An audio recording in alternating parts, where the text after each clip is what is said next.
环球大战线深入世界最前线，我是董进桥，向全球各地的观众朋友问好，大家好，大家平安啊！也请留言告诉我们，您是在全球的哪一个地区收看我们的节目呢？然后对于我们的讨论有任何的话题或鞭策都欢迎大家踊跃留言。马上介绍这集的3位来宾，第一位是前立委蔡正元，乔哥好，大家好。第二位前国安会副秘书长杨永明，金桥各位朋友大家好，以及前海军舰长吕礼诗。主持人好，各位观众大家好。好，欢迎3位加入我们今天的讨论。那一开始第一个话题呢，我们是需要来看到，就是从去年乱到今年都还在乱的一个中东局势哦。那么如今呢，距离美国要对伊朗进攻，真的只差一个命令了吗？因为华盛顿邮报揭露了，华府呢还有中东的官员，他们几乎14日的时候是一致认定的，美国总统川普他即将要再度空袭伊朗。大家还记得前段时间有一个午夜重锤吗？当时是打击伊朗的核设施哦，但是这一次呢，打击的目标就是要瞄准伊朗的最高领导人哈米尼了。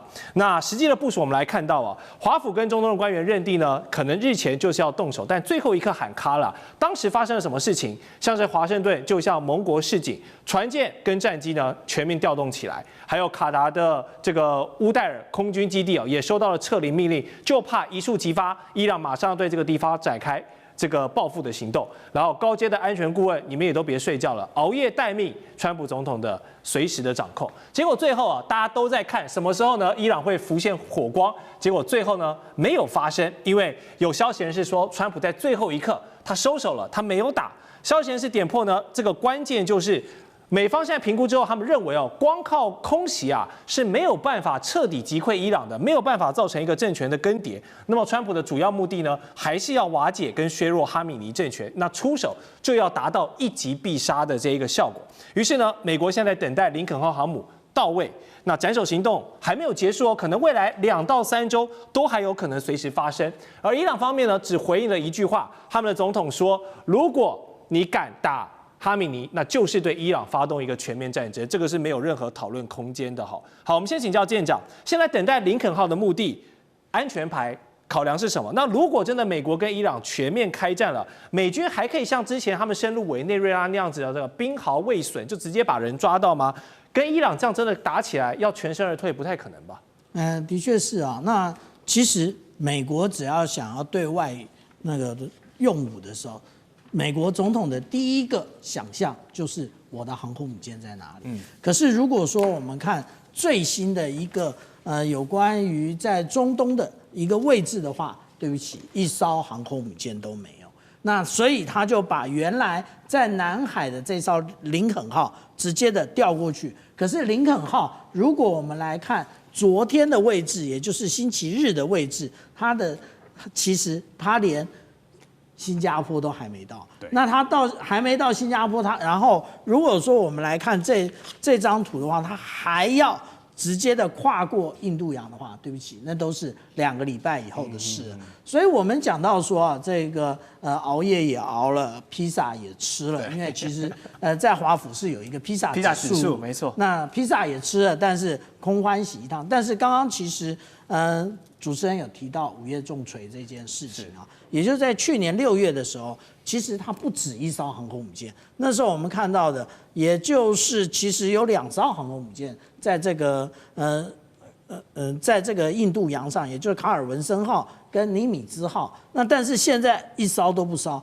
但是其实有一个动态，我们大家要特别注意也就是除了我们刚刚讲到的林肯号之外，其实布希号也在前几天出港了。那他出港其实是个意外吗？应该也不算是意外。如果说我们来看，这个是我昨天整理出来，除了福特号，因为它现在在这一个加勒比海之外，其他的美国尼米兹级的航空母舰全部的现在的确切的位置以及最后一次部署到底在哪里，我们就可以看到，其实尼米兹号它虽然在布雷默顿，可是它是即将要汰除的。那美军其实是保持着2艘向着太平洋，然后另外呢是有2艘向着这个大西洋。那其中我们看到的这个布希号就是其中一艘。那当然我们也可以看到在这么多航空母舰上，为什么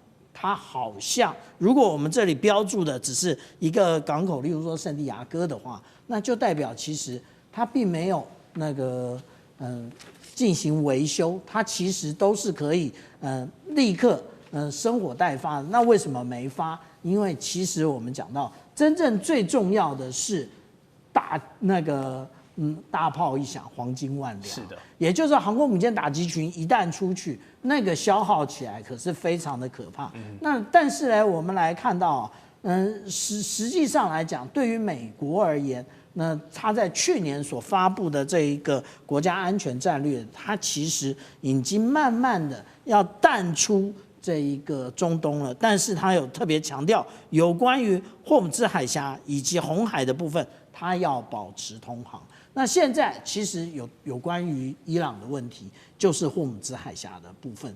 那霍姆兹海峡其实决定了整个中东油价的高低。那如果油价涨起来了，那今年11月这个有关于期中选举的话，川普大概就准备一败涂地，所以他现在就是紧紧捏着伊朗，但是他真的想要进入伊朗吗？其实这是另外一个问题。虽然伊朗被渗透的胡说八道啊，那我们之前看到，也就是5月重锤这个部分，连它的这个浓缩铀到底在哪里，大家好像都就是无论是以色列的摩萨德或者是 CIA 都很清楚。但是实际上来讲，现在哈米尼在上一次就已经动向不明了，这一次突然鸣鼓收惊，也可那个重要的原因，可能哈米尼正确的位置又无法掌握。是，好，我们继续来探讨为何川普总统他犹豫，最后一刻还是收手了呢？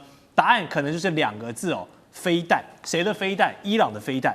因为包括美国国家航空这个航天情报中心，还有国防情报局，他们都承认伊朗可能至少拥有14种弹道飞弹的变体哦，它的这个威胁度是很大的，射程范围涵盖整个中东。最大一款的威胁武器叫做流星3型的这个武器哦，它可以打到2000公里外的目标，所以不管你美军的中东基地啦，你的盟友以色列啦，不好意思，都在这个射程范围之内。所以如果美国轻举妄动，真的对伊朗发动了进攻，但是打了你，又没有把你打残，让伊朗还有机会呢发动这一个流星3型，那威胁到美国大兵或者是以色列盟友的生命安全，会不会这才是川普最大的一个顾虑呢？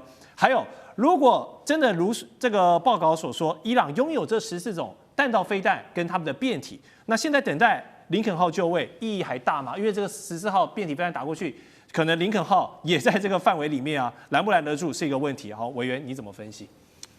流星3型要拦截不是问题啊，为什么？因为它是液体燃料，液体燃料的装填时间起码要3个小时左右才能够装填3小时，而且它基本上不是移动性的，因为液体燃料装填的那个跟固体燃料可以机动性的移动不一样。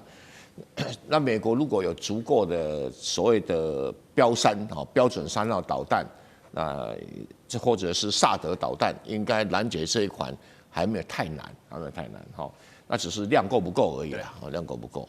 那同时呢，如果它有足够的战斗机空对空导弹也有机会拦截，所以流星3型并没有大家讲的那么可怕。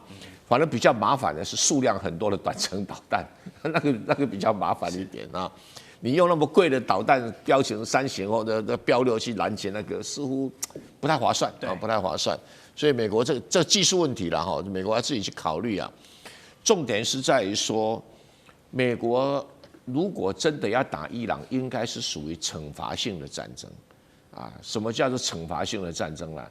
就是我针对革命卫队的几个据点进行轰炸，对几个教士集团这些神棍的头们，大概有30个目标，革命卫队50个目标，总共就80个目标。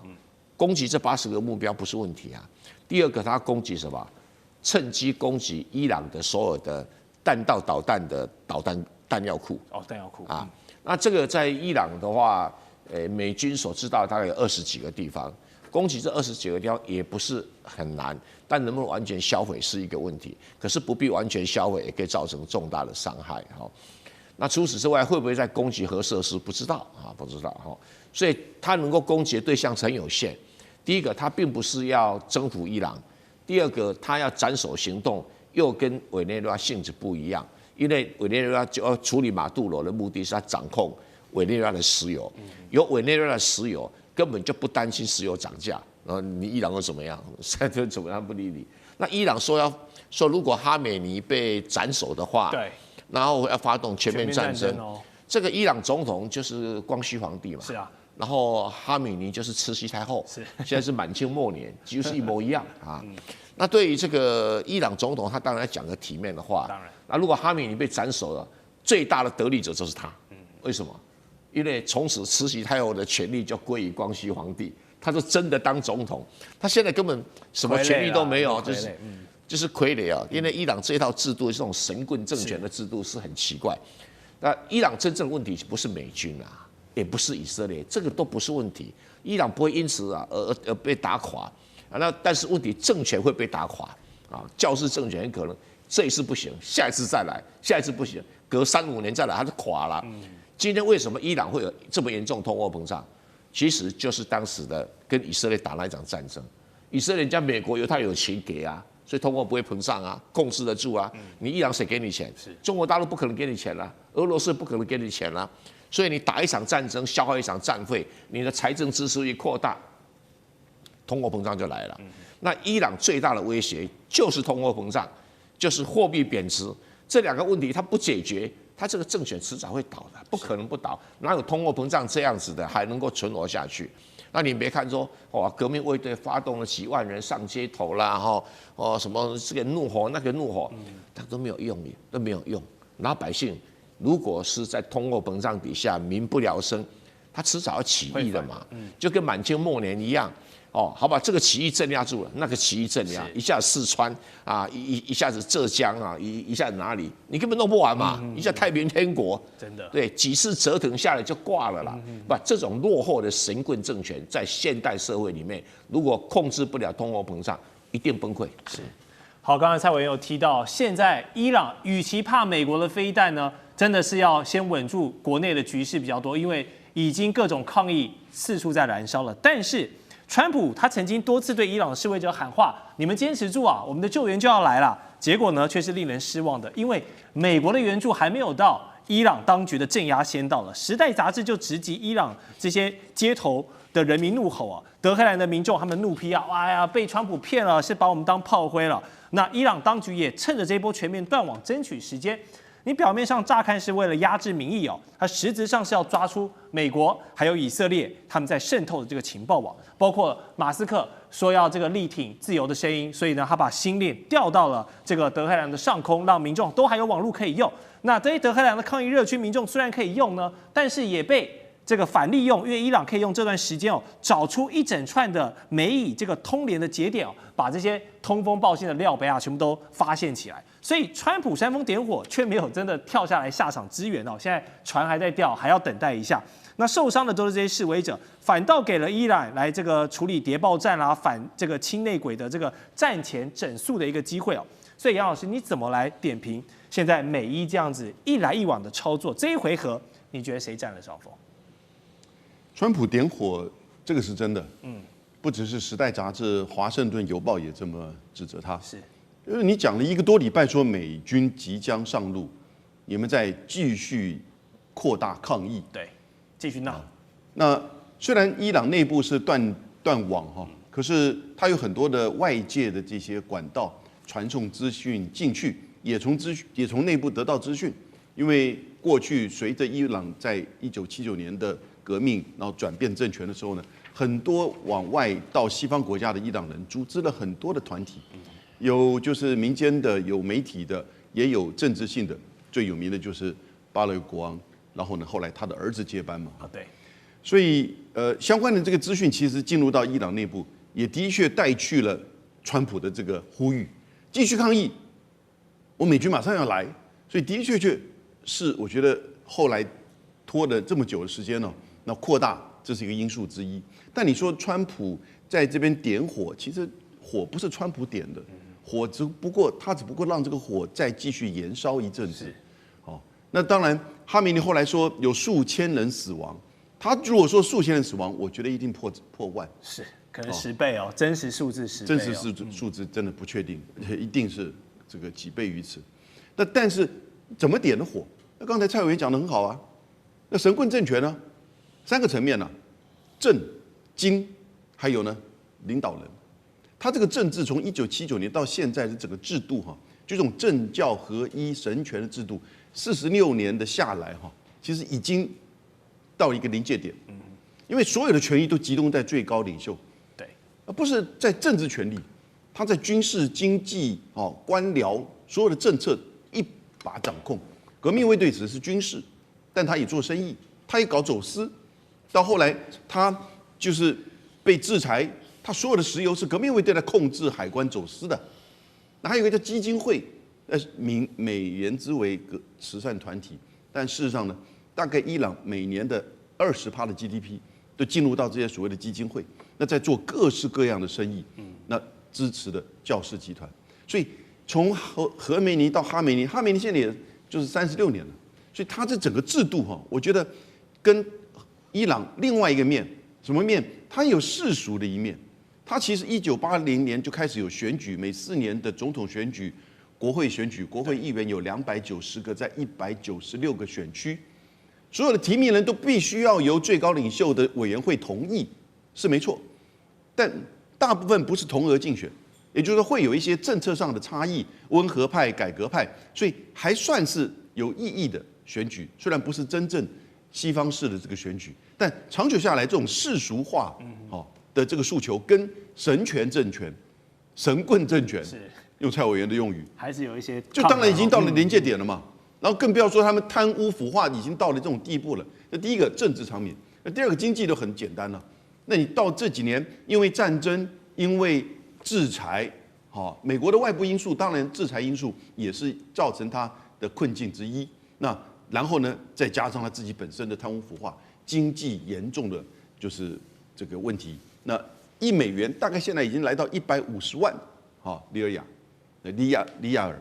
然后呢，政治当然很简单，就是元首嘛。哈梅尼已经执政36年，现在87岁了，那他的接班人也不知道是谁，是他儿子、2儿子，还是何梅尼的孙子，也不知道。我觉得这次暴动里面会不会有一些这种派系因素在背后？有可能，我们也不知道。所以到底谁占上风？我觉得其实是伊朗现在持续的在把自己再一次的封闭起来，面临到它内部的失败。美国只不过继续的可能在去煽风点火，对，或者是让某个事情再爆发，然后它可能内部就会再有一次类似这种抗议事件。到底怎么样出现，我们不知道。希望这个不会往外扩散，因为当伊朗乱，整个中东乱会造成很严重的冲击的。是，好，谢谢杨老师的分享。那我们稍后回来呢，还要继续讨论和平委员会这个非常奇妙的机构，是不是川普跟他的小伙伴希望成立的一个乌托邦联合国呢？还有格陵兰的议题，欧洲如果再不团结的话，被各个击破，那么这座世界上最大岛屿的命运要何去何从？我们马上回来。地缘政治、美中之争、战略价值、强权崛起、小国生存，现在与未来洞悉事件走向，掌握世界脉动，全球观点尽在环球大战线。好，再回到环球大战线节目现场，我们继续来看美国总统川普，他又有惊人之举了。近期呢，大家都知道啊，他跟联合国的关系处理的是不太融洽，他竟然向全球有60个国家呢广发邀请函，说，大家一起来玩吧，我要成立一个叫做 Board of Peace 和平委员会的构想，强调呢要以一个全新的机制来处理近年频繁发生的世界冲突啊。那第一个目标就是要解决加沙的矛盾。从目前曝光的内容来看呢，这个和平委员会也可以说充满浓浓的川普色彩。我们来看，包括呢，川普他将担任首任的主席，并且拥有绝对的权力哦，这个就很耐人寻味。好，再来，一般的成员国他的任期上限为3年，之后呢，主席也就是川普本人啊，可以决定你是不是可以续任。你跟我玩得好，我让你继续待；你跟我玩不好，不好意思，你会被赶出去。那成员国呢，如果不想要遇到这样的尴尬状况，你也可以捐赠超过10亿美元的现金哦，大概折合新台币这个316亿啊，就可以获得一个永久会员的资格。哇，看这3点就知道了，非常有这个川普的纲要的感觉哦，就是你花点钱，咱们来交个朋友，然后来玩玩看这样的一个商人思维。所以委员啊，你怎么看川普现在拎出这一个川普版的联合国，闹这一出戏，他想要搞什么？川普任期剩下不到3年啦，那请问一下，这个和平委员会存续期间可以超过3年吗？下任美国总统如果是共和党呢，会接续他这个做法吗？如果民主党呢，更不可能接续他做法，所以他开心好玩就好，开心好玩，就像那个鲁特尼克说，要让我们总统开心啊，让他开心就好。这个和平委员会其实没有到什么联合国的规格啦，它就是为了处理加沙走廊的土地利益的分配嘛。那土地利益分配，你给我10亿，我就分配给你多一点；你不给我钱，分配少一点。会缴钱大概沙特阿拉伯、阿联酋啦，维持这个一个基本的运作啦。这个他自己当主席，而且拥有皇帝一样的权威，谁能加入要我同意，我也可以开除你。哇，这个真爽啊，对啊。然后这个和平委员会可以控制一个加沙走廊的理事会、文官集团的政府。你看，那最糟糕的是以色列，我流血流汗拼命搞个老半天，加沙走廊我1块土地都拿不到，全部被川普拿走，这变成美国的海外领地，只是一个国际化的海外领地，一个托管地而已啊。那找什么 Tony Blair 来嘎一脚哈，大家抽一脚。那其他的有哪个政府的首长参加？那个这个人找 Tony Blair， 那你找现在的这位首相怎么办呢？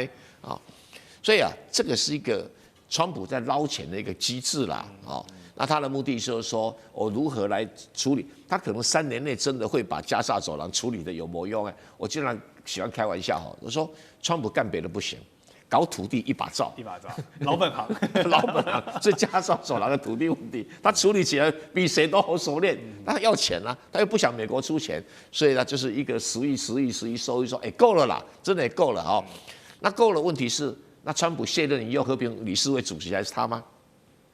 你先问这个问题，他没有说不是他换掉他继续控制这笔钱，他当加沙国王，是不是？哇，这个超有趣的。那把它想象成联合国，那就有点过了。为什么？联合国其他国家不会理会你，大部分国家跟以色列、跟那个加沙走廊也没什么关系啊。是大家也没心嘎这一脚。那你说以后我们还可以处理加沙以外的其他问题，变成真的联合国，我跟你讲，美国其他总统也没兴趣啦。就像那个印太什么印太经济架构一推出来，我就嘲笑他说：“那是拜登的玩具啦。”果然没多久没了。这个川普的玩具啦，没多久就没了。川普这个好热闹大家还花钱交朋友。那我们可以看之后会发展成什么样。但是呢，这一次的这个和平委员会的首波邀请名单包括有谁啊？像加拿大啦、土耳其啦、埃及、阿根廷、印度、匈牙利等等，甚至这个欧盟执委会也都受到了邀请。那最近一直被美国羞辱说你们是我们第51州的加拿大呢，他的总理卡尼就表示，好，我可以接受加入委员会，但是你要我花这10亿美元去买你的永久席位不好意思没有兴趣。另外，和平委员会成立的目的也引发了某种阴谋论说就是要削弱现在一些联合国可能话语权等等。尤其呢，川普近年又是关税又是插手世界上各式各样的事务，还直接派兵这个抓捕马杜罗，引发了联合国安理会包括了中国大陆，包括了俄罗斯，甚至法国等国的强烈不满。他们现在批评美国已经是一个无法无天的状况了。那么一个有趣的话题就是，既然这个和平委员会你的诉求是和平嘛，我们先处理加沙，之后可能可以处理更多嘛。那站在美国对立面的，像俄罗斯啦、伊朗啦、北韩跟中国大陆要不要加入呢？大家一起来玩嘛，坐下来讨论，是不是都有很多的和平机会呢？杨老师，你会想入会吗？如果他邀请我，对，我当然会入会。你会入会现在的国际政治不要跟川普作对，尤其是他很重视的土地开发，好处有好处。好处就算了，好处就算了，因为好处是他说了算。是，但是呢，如果他邀请你，你不去，你拒绝，那只有坏处。但是你自己能不能跑到门口去敲门说我想加入？那当然有管道。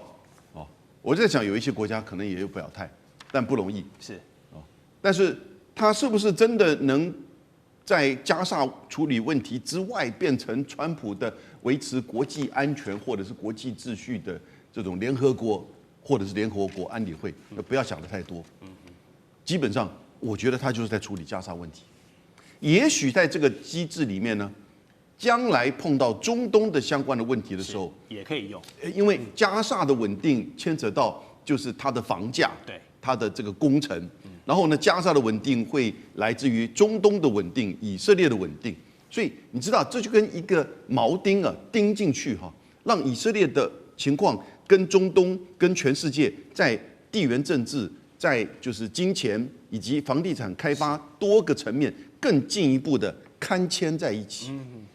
他的深意在这里。是。至于说啊，我们比照这个拉出来取代联合国，川普是退出66个联合国相关机构跟其他的这些国际组织，因为他1月8号接受《纽约时报》访问的时候，他就讲一句话：哪有什么国际法？哦，我的行为只有我的道德观才能对我有所限制。也就是川普说，我就是规则，我就是秩序。那尤其是在他的势力范围之内，他现在真的这样的搞。那因此，他要一心一意想去开发的加沙地区，他就搞出了这个东西。一方面找大家来募款，那60亿乘上10亿乘上60个不得了。对啊，当然加拿大说他不会付哈，有些国家可能不会付，也是不得了啊。然后呢，再加上这个利益在这边，我觉得其实他最主要是要去深化后续啊。这整个加沙开发的想法，所以你不要小看它，它把大家绑在一起，利益绑在一起，然后呢，地缘政治绑在一起。但是你要把它提升取代联合国，我觉得不可能，因为我在想，他大概不会去邀请俄罗斯或者是中国大陆，俄罗斯也许会，所以我们就等到那个结果出来，他大概不会去邀请中国大陆，是，因为他反而怕中国大陆的力量进入到中东，所以呢，那我觉得北京也不会去敲门。那因此，联合国还是有它的用处。川普美国也没有退出联合国，但你说要取代它不容易的。是，好，刚才有提到加拿大不会要付这个10亿美元加入你这个川普的小群体里面，但是呢，最近加拿大还有另外一个动作，可能会让美国要提出一些警戒了，就是呢，枫叶国他最近一直被美国嘲笑是51州嘛，各种关税、各种话语都是对加拿大人很不客气，所以。现在呢，加拿大转而去跟中国大陆破冰交好了。总理卡尼亲自访问到中国，还跟习近平主席会面后呢，达成了不少正面的关税协议。像是加拿大将开放中国的电动车啊，每年4.9万辆的进口，而且税率从原本的100%是大幅降低到6.1%啊，这是打了一个超级大的折扣。作为互惠呢，中方也降低了对加拿大的这个油菜籽的关税。3月1号开始。从84%调降为15%，并暂时移除像是油菜籽粉啦、龙虾、螃蟹、豌豆等等农渔业产品的一个针对性关税。过去我们都知道，加拿大跟美国无论是地缘啦、种族啦、文化啦，可以说两个人是最亲近的这个兄弟之邦。那这一次兄弟之邦率先去跟这个美国现在最大的心腹大患中国交好了哈，做出了一个示范跟宣言，告诉全世界各国，你不想被川普霸凌的话，其实你也可以有更多的选择啊，去跟这个敌人的敌人做朋友，就是一个不错的选择嘛。而中国可不可以扮演好接纳这一些新朋友的一个最佳合作伙伴的角色呢？舰长怎么看？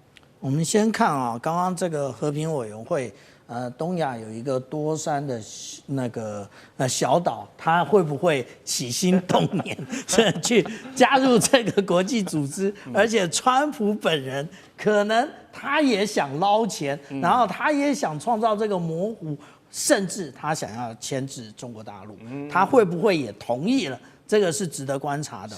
第二个，我们这样讲啊，其实刚刚杨老师讲的非常对啊，就是川普千万不要得罪，还是在很多方面要继续合作，不然的话，我们现在已经看到有关于北约的部分，你只要敢对格陵兰怎么样，他就给你加税，所以不是每个国家都跟中国大陆跟印度一样，可以承受这样的关税，还可以继续谈判。那所以我们讲到说，从卡尼出发，卡尼当初他是怎么来讲中国大陆的？他说近年来啊，这个世界已经改变了。那在这个加拿大必须要在这个新的世界秩序中取得有利的地位。这个讲的也就是原来就是单极，现在变成 G2。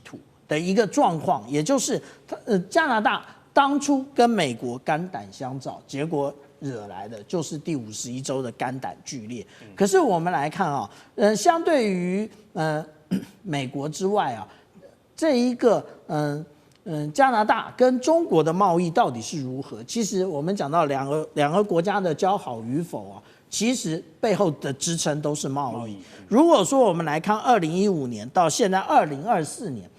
这是2024年的一个数据啊。那如果我们来对比的话，其实这2024年中国大陆跟加拿大的关系并不好啊。那但是呢，我们来看到，无论是中国的出口，也就也就是这一个红色的部分，或者是中国的进口蓝色的部分，其实10年之内都是翻倍成长。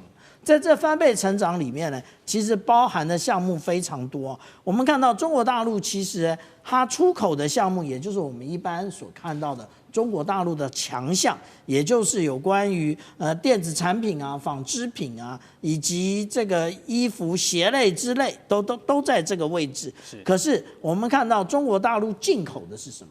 其实也就是原物料。对，那这一个部分就是美国现在对于加拿大建立了非常多的一个门槛，建立了非常多限制的部分了。所以我们讲到说啊，这一些国家都已经盘点过那个对于中国或者是对于美国该如何的选择，所以我们讲到说加拿大才会做出这一个跟中国大陆成为这个新型战略伙伴。是。好，感谢舰长的分析。那待会呢，下一段节目我们还要讨论美国明说暗夺，现在就是紧盯格陵兰不放，欧盟能否团结起来呢？还有现在最热门的 AI 浪潮啊，除了晶片、除了记忆体的股价大涨之外，电力网会不会是下一个不可欠缺的重点项目呢？待会回来告诉你。地缘政治、美中之争、战略价值、强权崛起。小国生存，现在与未来洞悉事件走向，掌握世界脉动，全球观点尽在环球大战线。好，再展开节目第3节的讨论。这一次，川普不演了，他对于格陵兰的渴望是非常显而易见的。面对欧洲拒绝要出售格陵兰呢，他又拿出了他最熟悉的招数，2个字：关税，来逼迫你啊。面对8个欧洲国家有谁？丹麦、瑞典。还有挪威、法国、德国、英国、荷兰、芬兰等等，你们这8个人呢，不满意我这个收购格陵兰是吧？那我对你们2月起课征10%的关税，先意思意思就好。6月起这几个月呢，你们再不掉头认错学乖的话呢，不好意思，我继续上调到25%。之后还有没有更多的招数？我们就看川普他怎么继续再出招，并且他还沾沾自喜的在社群媒体上抛出了这张黑白的照片。他自诩呢是这个关税之王，的确啊，从他这个去年重新上任以来，真的是把关税玩出花样来了。好，那美国的财政部长贝森特也是帮腔啊，说现在的欧洲太软弱了，所以美国有必要接管格陵兰。好，那前白宫的这个高官葛瑞哦，他甚至啊都已经帮川普把2套剧本都已经想好了，一就是你格陵兰哦直接成为美国的海湾领地吧，像是这个关岛一样；二或者是呢，我让你们独立，但是你之后呢要跟美国签署所谓的这个 COFA 哦，也就是一个自由联合的协定。好，听上去是给你选择，还帮助你这个独立，这不是你们格陵兰人之前也一直在吵的事情吗？这么好，但其实啊，不管你怎么选，最后都是要归美国管。所以请教蔡委员，现在格陵兰呢？除了这个欧洲啊，还有他们这些人民，还有政客上街头口头抗议，我们不要美国这个滚回去之类的，他们真的拿川普一点办法没有吗？一点办法都没有，没有办法，因为欧洲自己被那个 JD Vance 公开羞辱，你是欧洲文明自杀崩溃的罪魁祸首，美国才是这个希腊罗马精神文明的提升的国家。哎呀，你看。那欧洲丢脸丢到家了，没有人敢吭声啊。那现在好了，这个北欧4国，丹麦、挪威、瑞典、芬兰，要被课征这么高的关税，只是因为他们反对美国要拿格陵兰。那你其他的这个西欧国家，法国、德国、英国、荷兰能干嘛？你说要叫欧盟起来反击，那其他国家干他什么事啊？其他国家去扯，你说要波兰啊、匈牙利啊、西班牙、意大利啊，他们避而远之，根本懒得管这个事情啊。他们也知道欧洲这些领导阶层啊，包括这个德国啊、法国啊、英国那些领导人根本很软弱，那荷兰更不像话。这些该有领导功能的国家表现都那么差，那么软骨头，川普当然会看不起你啊。那贝森特当然打蛇随棍上。欧洲太软弱，这是个事实。这是个事实。那像乌克兰一样啊，都只是像马克龙只出嘴巴啊，他什么都不做啊，也不出钱，也不出力啊。然后美国有必要接管格陵兰，记错了啦。美国要接管格陵兰跟欧洲没有关系啊，因为川普觉得未来在历史上要留名。你看嘛，他经常赞美麦金利买下阿拉斯加，他赞美门罗买下这个路易斯安那。路易斯安那是整个面积比现在路易斯安那大多啊，比现在路易斯安那州大很多，而且又用军队占领了佛罗里达。这是伟大的美国总统，开疆扩土的美国人。对，我要提醒北京一下，做什么“一带一路”不如增加领土面积，听懂我在讲什么吗？这是个历史上的规律嘛。那贝森特当然会这么想啊，其实大部分美国人都这么想，你可以了解到这个事。那格瑞说法跟我一开始对这个问题的说法一模一样，我说格陵兰不会变成美国一个州，一定变成美国的波多黎各或者美国的帛琉。一定变成这两个模式嘛，那波多黎各就是海外领地嘛，然后 COFA 就是 Compact of Free Association， 这个就是帛琉嘛，不管哪一样都属于美国管的，这不是问题。那这样可以彰显到川普的伟大。现在只是川普要伟大，不能让川普不开心，懂吗？现在整个全世界最大的主轴就不能让川普不开心，我觉得其他国家会因为课关税也不敢再声援他们，甚至于德国内部也会觉得我干嘛去嘎这一脚那你说欧盟会不会崩溃？不会啦。北约会不会崩溃？不会，因为都是美国的哈巴狗，它怎么会崩溃？不会了。好，事实上这个欧盟近几年针对很多的议题，确实在跟美国的对抗上都表现得非常的软弱，但其实他们也不是没有尝试要做过反击哦。大家还记得去年关税战的时候吗？他们也曾经拿出很多要反制美国的方案，只是欧盟自己都没有办法枪口一致对外自己打来打去，为了彼此国家的利益，结果最后呢又是这个集体退缩让利了，说不是人太好，就是人太傻。好，就连这个华府的智库都已经直接不讳言的直白的讲，到目前为止，感觉唯一能让川普退让的也只有中国而已了。好，欧盟跟中国当然双方有的底气跟筹码是不太一样，那两者跟美国的历史渊源还有这个联盟的关系也不尽相同。但每次只要欧洲跟川普发生矛盾，感觉气势上总是落人家一截，就是好像要这个把脸伸出来让你打巴掌的感觉理由。他们不敢学中国大陆正面硬刚，应该有很多的顾虑。但杨老师，你觉得最关键的点是在哪里？白宫顾问最近写文章说，这个世界已经变成是以权力、实力、武力来统治治理的世界。换言之，其实欧洲过去一直以来就跟着美国后面，还自认为自己是 number 2全世界是没错，它的 GDP 加起来大概有19兆美元跟中国不相上下。英国虽然离开了欧洲但离开了欧盟，但欧洲国家英国、法国也有核子武器啊。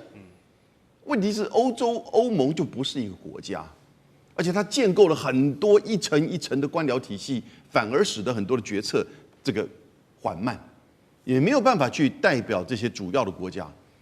主导的还是法国、德国。那现在的领导人又没有像以前的梅克尔一样，所以呢，欧盟现在碰到的问题就是，你跟自己的大哥闹起来了，才发现到其实过去都是靠美国保障他们的安全，维持他们的经济。他们在军事上不足以跟中国、美国、俄罗斯对比，他们在经济上也加起来，但事实上不能够加起来。他们在科技上也没有办法跟现在的美国跟中国去相对比。所以简言之我们现在讲多极体系，美国、中国的2G2的体系之下，也许再加一个俄罗斯，但欧盟不会成为另外一个极。也就是欧盟现在这次被美国真的打趴打穿。那21号他们就要决定去年他们跟美国签的贸易协定15%的关税，21号他们决定要不要通过。那我觉得他们这一次为了表现尊严哦，不会通过。但后续敢不敢对美国采取一些反制的措施？哦，比如说调查呀、反胁迫啊，法国已经这么讲，但我觉得他们不敢。你反胁迫调查我，我就针对你。你现在还敢去得罪川普？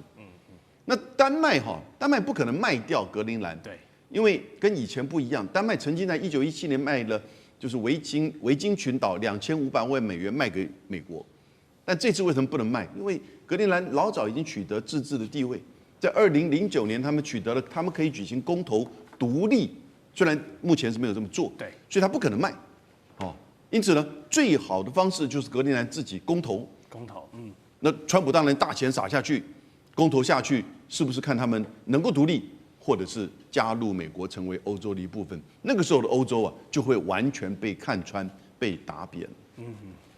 好，美国的媒体啊 ，Political 直接点名了，川普想要格陵兰呢，其实啊，或许除了这个国防的考虑之外呢，也不是要抗中抗俄，而是反而帮了普丁啊，让北约内部的这个裂痕继续扩大。那国际的注意力呢，就会先从乌克兰被转移，欧洲的资源也会因为各种瞧不拢被迫分散。那这谁开心？当然是俄罗斯开心啊。那西班牙这个总理也直接表达，如果美国入侵格陵兰，普丁将会是世界上最开心的人哦。离谱的是，这个美国的准冰岛大使更私下放话说，格陵兰之后，冰岛有可能也是我们美国的第52州哦。你这样冰岛人怎么这个情何以堪？格陵兰都还没有吞下去，下一个名单你都帮我写好，未来会不会有53、54州继续这样增加？好，普丁拿格陵兰，川普拿格陵兰，普丁拿乌克兰，这是不是这两大这个大佬他们两位领袖背后有这个默契的阴谋论呢？现在在网络上也是有一些人在讨论。另外，冰岛被点名第52州，美国究竟对这个北大西洋到我们北冰洋之间这块区域的执念，不管是从军事也好，更多是军事层面啦。舰长为什么这么想要这一块地方？其实川普讲来讲去，一切都是稀土，其他都是假的。我们仔细回头看一下委内瑞拉，一开始讲的是什么？讲的是毒品。现在大家还记得这么一件事吗？完全不是这一件事。那至于刚刚主持人也讲到有关于国防的部分啊，那其实这个就是我们看到每一年这一个美国国防部呈送到这一个美国国会的中国军力报告里面，我们可以看到，其实格陵兰在这里，他们每一次都用这个图去塑造什么，也就是俄罗斯跟中国大陆的飞弹其实会飞越格陵兰。可是呢，这是用一种地图的诈术，因为它用的是那个投影法，并不是锥形投影法，也就是极圈的部分，其实已经变形了。那如果我们从极圈用这种锥形投影来看的话，那格陵兰在这里，请问一下，这个飞弹到底怎么飞都不会飞过格陵兰。真正会飞过格陵兰飞弹的这些国家，也就是挪威啊，那个还有瑞典啊这些国家，那这些国家可能用飞弹来打美国吗？一点机会都没有。那美国最想的是格陵兰，它上面的一个非常重要的就是很多的稀土，而且我们每一次在看格陵兰的时候，大家都忘了，就是说我们看到它的中心是白白一片。意思是什么？目前是永冻土，可是我们现在处在一个就是那个气候的急剧变化之中，所以我们讲说未来是不是会发现更多的矿产很难讲。但是其实美国还有另外一个想法，他想要封锁中国大陆，也就是我们看到中国大陆如果从上海出发，然后直接的走这个北方航路的话，也就是靠俄罗斯这一段的话，那如果到了鹿特丹来讲的话，它耗费的是13700公里。可是如果按照现在绕经这个马六甲，又绕印度洋，然后从红海上来的话，其实它的路线是20900公里。所以这一个高低差就出来了，也就是可以节省燃料。那这一个部分呢，是我们如果单纯从中国大陆来看，那如果说我们来看美国的以及加拿大的北方其实也有所谓的西北航道。那这个西北航道，其实如果我们来比对它的冰封的状况来讲的话，它的整个航路适用呢，其实是低于俄罗斯的这一个北方航路的部分。所以其实它要的格陵兰，也就是确保它这个有关于西北航道的畅通。所以我们看来看去啊，每一次川普第一个讲的理由，绝对不是真正的理由。所以国防这个有关于飞弹飞越上空，完全只是唬烂，那只是用错了这一个地图的投影法，让大家误以为这一个是中国以及俄罗斯的威胁。那至于俄罗斯，关于冰岛的部分，它还有冰岛跟英国之间的航道可以走，所以对于俄罗斯来讲，这一个有关于格陵兰并没有那么重要。是哇，这个川普背后在想什么都被我们舰长给摸透了。好，待会最后一节讨论呢，我们还有 AI 的话题。现在除了晶片跟记忆体受到这个资金的疯狂追捧之外，还有电力网的布局呢，大家也是不容小觑。待会回来告诉你。地缘政治、美中之争、战略价值、强权崛起、小国生存。现在与未来洞悉事件走向，掌握世界脉动，全球观点尽在环球大战线。好，再回到我们节目最后一节的讨论呢，要讨论什么？带观众朋友了解现在的 AI 哦，背后最重要离不开的一个基础建设就是电力的布局哦，俨然成为现在2026年 AI 赛道上的一个终极的货币，谁都少不了它。除了软体公司呢，他们现在要追求更强的算力啦，更聪明的大语言模型之外呢，美中两强也不约而同加强了硬体的布局。布局在什么？就是这个能源的基础建设是下一个重点。我们来看这张比对图啊，是一个2026年今年的展望。用电量，现在中国已经毫无疑问的是这个全球的第一了。那大概是美国大概只有它的40%而已。另外，电力的供应规模，就连马斯克都认为啊，中国拥有的应该是美国的3倍。那美国方面因为很多的基础设施现在都已经老化了，他们有一个巨大的缺口压力。还有中国的这个高特压这个技术呢，现在是领先全球，因为很早就已经砸了4兆人民币在做升级了。反而是美国要各种法案，已经 AI 都已经开始火起来了，再重新去追这些东西，现在是慢人一步。还有关键设备产能，别说变压器了，这个电力的心脏，60%的产能都在中国。还有这个西电、北送等等的这些数据中心，这是很早都已经在做布局了，刚好也顺应上现在这个 AI 时代。所以我们就看到，马斯克就说了那一句话，他说没有电的话呢 ，AI 会变成是一个昂贵的废铁。这句话非常残酷的点出了2026年现在这些 AI 大咖们他们在做的一些布局，都显示哦，你现在疯狂的囤晶片，疯狂的堆算力，去优化你的演算法，这些都不是最重要，重要的是你后面要有足够的电力来做支持哦。好，中国去年2025的时候呢，它的电量已经是喷发到美国的2倍以上，并靠着这个特高压的建设完成了西电北送，让这个大西北的绿电哦可以精准的灌到东边沿海的算力中心。反观美国这边呢，未来几年就会是有一个比较迫切的电力瓶颈。那川普也是要频频推动法案，这个待会我们会展开讨论。先请教杨老师啊，怎么看这一场美中的 AI 大战？中方现在利用基础建设，感觉是已经对美国要快做出降维打击了，是不是要在能源的底层逻辑上，我就是电力比你强，去给你弯道超车？现在我们看到中美之间的 AI 这个争霸哈。其实我们过去看的，比如说都是一些 AI 晶片啊，代表你的算力，对，或者是大模型，代表你的整个就是运作，然后呢到这个整个获益的那个能力。不过 AI 的世代其实开启大概也不过从2017、2018到现在。那过去我们看到的确 NVIDIA 带领的 AI 算力啊，硬体投资成为一个重点。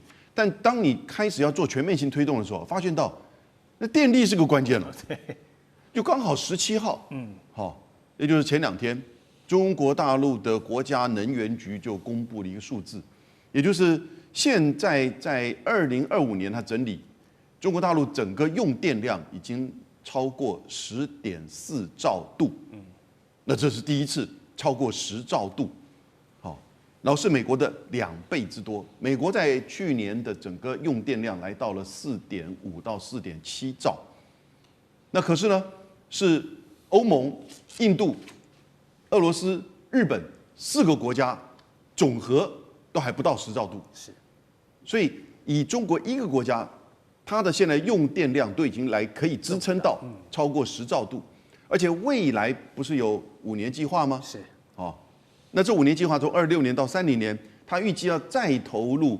4500亿美元的基础建设，去扩大电力各个层面。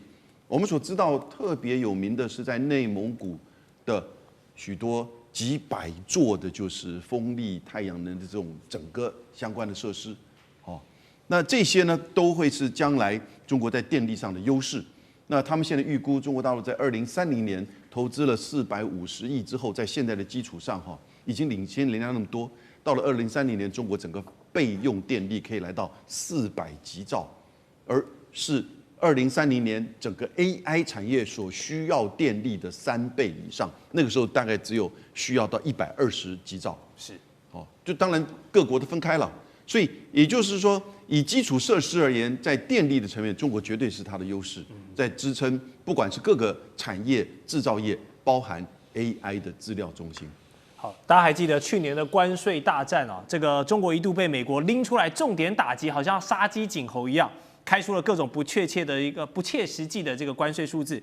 但是中国呢，靠着掌握全球制造业供应链的命根，还有最厉害的什么垄断稀土资源的优势哦，硬是可以跟美国谈判来个有来有回。好，尤其限制稀土出口这件事情，大家都看到现在它的威力有多大了，有目共睹。我们节目也讨论非常多相关的话题。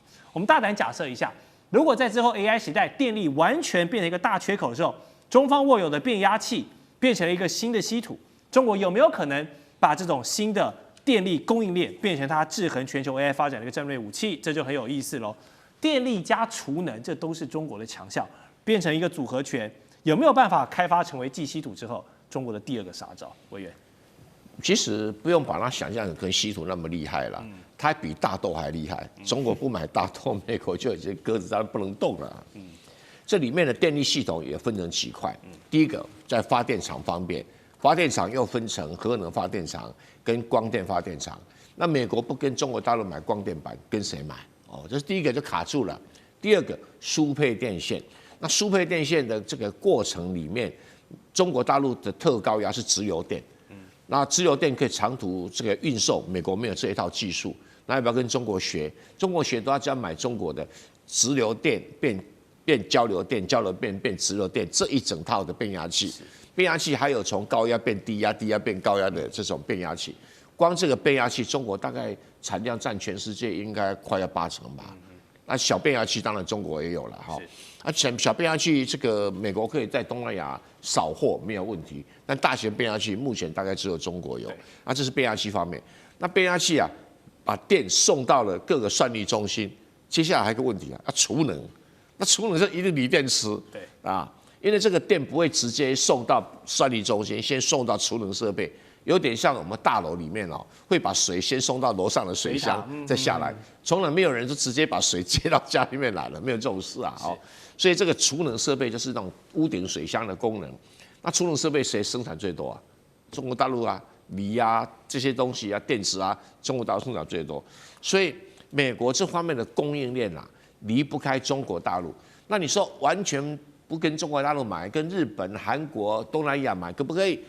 跟台湾买可不可以？可以，但是怎么样？你供货量没那么大哦，而且等于是要重新把这个整顿，价格又没有办法跟中国大陆来比啊，所以美国这个要脱离中国大陆的供应链，没有说像稀土完全不可能，但至少你会很困难，而且成本会很高。是，所以这也是川普政府现在积极在做的事情。我们刚刚谈了2题，都是看到中国现在在电力方面的领先优势。我们回头看美国这边的一个电力政策。川普除了非常自喜他是关税王之外呢，现在又多一个外号叫做电力版罗宾汉了嘛？怎么说？就是因为他这个政府寄出要求美国各大科技公司必须要签一张15年的合约啊，一个电力长约，为价值大概150亿美元的新建的这些电厂来提供收入保证。这么做的目的呢，就是不让这个节节攀高的电价去影响到美国老百姓的电力账单嘛，这是掀起民怨最快的一个方式。那白宫发言人 Tyler Rogers 就说，为了确保美国的人民呢是拥有可靠且负担得起的电力哦，这是我们川普总统最优先的政策之一，听起来非常的高大上，有没有？像是这个电力版劫富济贫的侠盗罗宾汉，我去跟这些大公司要求他们多付一点，然后老百姓大家的电力不用涨价，安心那个其中选举选我就对了，这种感觉哈，让这个稀土巨头们去承担公共建设的成本来换取民意。所以舰长你怎么看川普这一招？对美国不管是 AI 也好，还是电力的发展也好，你觉得是利还是是弊？我们来看这个川普反正给自己很多的称号，那其实都是我们要从另外一个角度来看他现在要求这些电力大厂这样做因为现在所有的科技大厂都自己在找电所以我们台湾为什么会有一种说法，就是台积电应该要自己建立发电厂的原因，也就是这个想法是从美国而来的。但是美国这些科技大厂现在利用这一种小型或者是称之为微型的核电厂，这里有一个人比对出来，我们就可以看到说，其实这个可能只有大概4到5公尺的高度，然后它的范围也不超过5公尺，可能就是一个货柜屋的感觉。对，它就是一个货柜屋那其实它可以提供这些科技大厂，无论是这些制造晶圆，或者是制造这一些就是晶片，它所需要的这些足够电力，而且它这里面还有另外一种不同的一个储能的设备那它的发电的方式跟以前我们所看到这一种压水式也完全不一样，它的燃料棒其实里面都是这种小小圆圆的，那其实它的安全度是比较高的。那川普其实就是怕这些科技大厂全部跑了，那它的电力以后发了给谁用呢？那但是我们这样讲我们看中国大陆的时候，中国大陆在默默发展的时候，其实我们都没有发现。我们看到现在这么多的一个箭头，也就是它的电力，我们刚刚讲到的特高压从新疆直接送到这一个东南的这些省份的时候，那其实它经历了13-5、14-5，甚至现在已经开始履行的15-5里面，通通都有这些计划。可是那个时候我们没有人想到这件事，我们一天到晚讲的，也就是中国大陆在这个无论是云贵高原，或者是在这个西藏这边盖了非常多的水坝，其实他们最重要的就是建立绿电。